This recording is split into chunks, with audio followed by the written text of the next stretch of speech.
Le mystère Henri Pic de David Fuenquinos.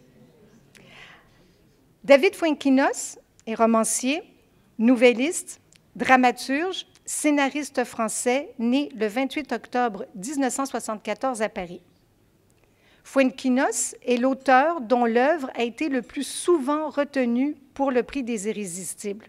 Ce fut le cas en 2015 avec Charlotte. On se souvient tous de cette Charlotte Salomon, artiste peintre morte dans les camps de concentration en 1943, et en 2013 avec son roman La délicatesse. Donc c'est notre auteur qui s'est retrouvé le plus souvent finaliste. Alors voici ce qu'une membre ou un membre du Club des Irrésistibles d'Outremont en a dit. Dès les premières lignes, ce roman nous indique que son héros est employé dans une bibliothèque qui accepte tous les livres refusés par les éditeurs.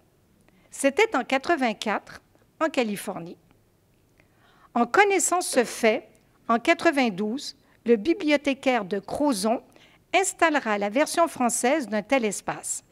Cette initiative fut alors très populaire, mais avec le temps fut presque oubliée. En 2003, Delphine, jeune éditrice chez Grasset, connaissait bien cette région. Elle y avait passé tous ses étés chez ses parents. Elle y séjourne avec son amoureux, dont elle vient de publier le premier roman. Au cours d'une balade à vélo, Delphine propose à Frédéric une visite à la bibliothèque de Crozon pour y découvrir le rayon des livres d'auteurs non publiés.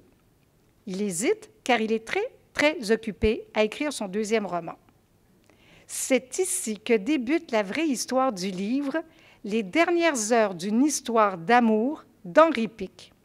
Ce livre, d'un auteur inconnu, est entouré de mystères et certains doutent d'une mise en scène. Où se trouve la vérité? Fuenquinos a su me charmer d'une part par son sujet inusité et d'autre part par la qualité de sa prose.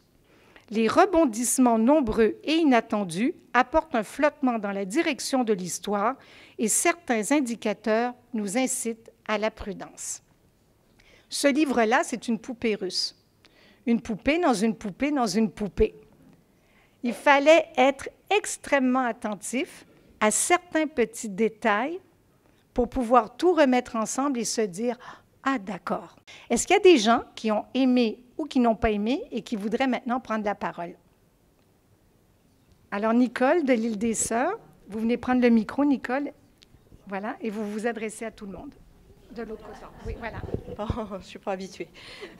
Alors, moi, ce qui m'a fait le choisir personnellement, c'est que tous les sujets traités dont Marianne parlait ont été avec un humour que j'ai apprécié, un humour fin, un humour, et j'ai trouvé que les sujets étaient intéressants, mais la façon dont ils étaient traités avec humour, moi, ça a été le livre de tous ceux que j'ai lus qui a été le plus agréable pour moi de lire.